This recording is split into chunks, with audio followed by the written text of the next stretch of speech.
Our programs offer many languages. Please visit suprememastertv.com/schedule. Nos programmes offrent plusieurs langues. Veuillez visiter suprememastertv.com/schedule.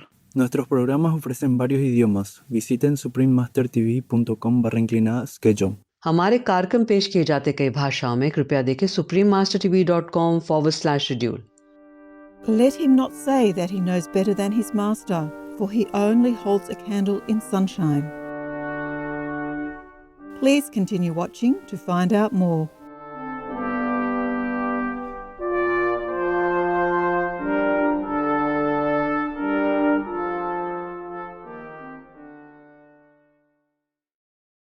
Hello, precious viewers.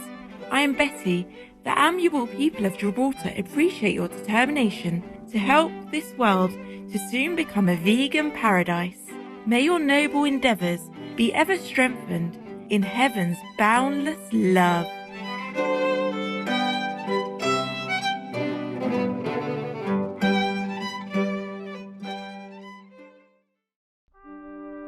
Born in London, England in 1757, William Blake was a poet, artist and spiritual visionary. He began drawing and writing at an early age, depicting a vision of angels at age 10. Blake trained as a copy engraver when he turned 14. While continuing his writing and artwork, during the course of his life, he created hundreds of artistic engravings, many of which were combined with poems. Although his works were not widely popular while he was still alive, he is now considered a leading artist and poet of the Romantic Age.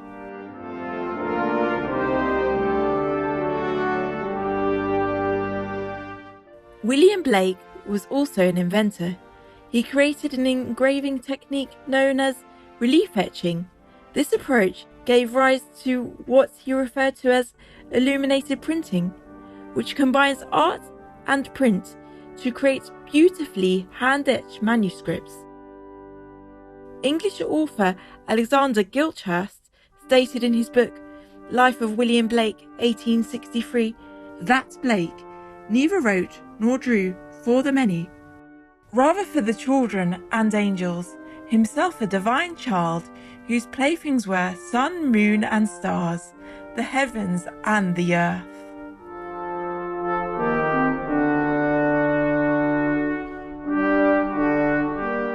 We now present to you excerpts from the book The Marriage of Heaven and Hell.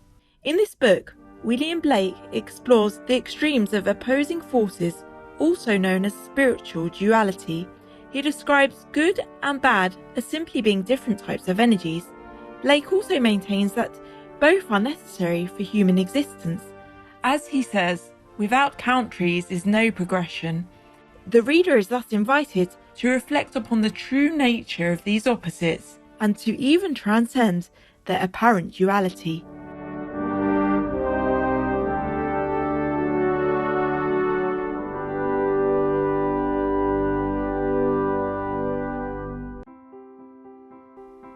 A memorable fancy.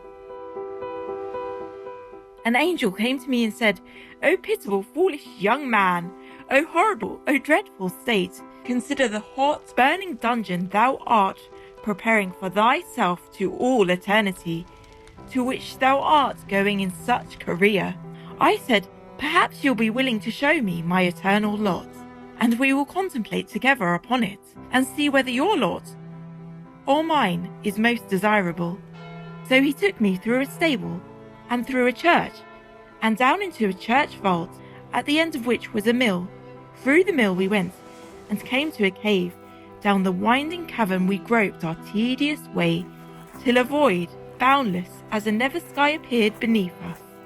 And we held the roots of trees, and hung over this immensity. But I said, "If you please, we will commit ourselves to this void, and see whether Providence is here also. If you will not, I will." But he answered, "Do not presume, O young man, but as we here remain, behold thy lot, which will soon appear when the darkness passes away." So I remained with him, sitting in the twisted root of an oak. He was suspended in a fungus, which hung with the head downward into the deep. By degrees, we beheld the infinite abyss, fiery as the smoke of a burning city. Beneath us at an immense distance was the sun, black but shining. Round it were fiery tracks on which revolved vast spiders, crawling after their prey, which flew, or rather swum, in the infinite deep, in the most terrific shapes of animals sprung from corruption, and the air was full of them, and seemed composed of them. These are devils, and are called powers of the air. I now asked my companion which was my eternal lot. He said, between the black and white spiders. But now, from between the black and white spiders, a cloud and fire burst, and rolled through the deep, blackening all beneath, so that the nether deep grew black as a sea, and rolled with a terrible noise. Beneath us was nothing now to be seen but a black tempest, till looking east between the clouds and the waves, we saw a cataract of blood mixed with fire, and not many stones' throw from us appeared and sunk again the scaly fold of a monstrous serpent. At last, to the east, distant about 3 degrees, appeared a fiery crest above the waves. Slowly it reared like a ridge of golden rocks, till we discovered 2 globes of crimson fire, from which the sea fled away in clouds of smoke. And now we saw it was the head of a Leviathan. His forehead was divided into streaks of green and purple, like those on a tiger's forehead. Soon we saw his mouth, and red gills hang just above the raging foam, advancing toward us with all the fury of a spiritual existence. My friend the angel climbed up from his station into the mill.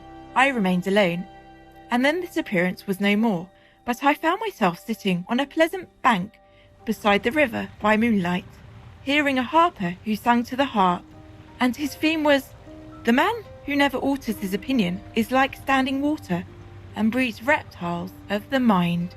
But I rose and sought for the mill, and there I found my angel, who, surprised, asked me how I escaped. I answered, all that we saw was owing to your metaphysics, for when you ran away, I found myself on a bank by moonlight, hearing a harper. But now we have seen my eternal lot, shall I show you yours? He laughed at my proposal, but I by force suddenly caught him in my arms and flew westerly through the night, till we were elevated above the earth's shadow. Then I flung myself with him directly into the body of the sun.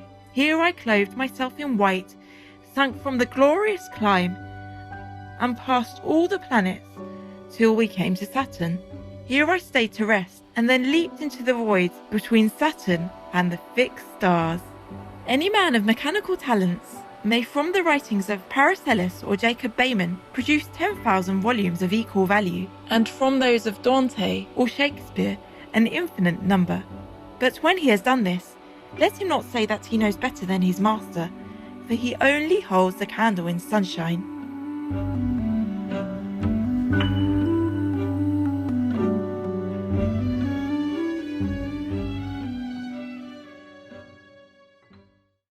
Cheerful viewers, thank you for your company for today's Words of Wisdom. Coming up next is Out of Fashion, part 1 of 2, right after Noteworthy News.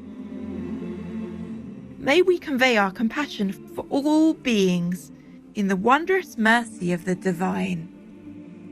Our programs offer many languages. Please visit suprememastertv.com/schedule and suprememastertv.com/WOW.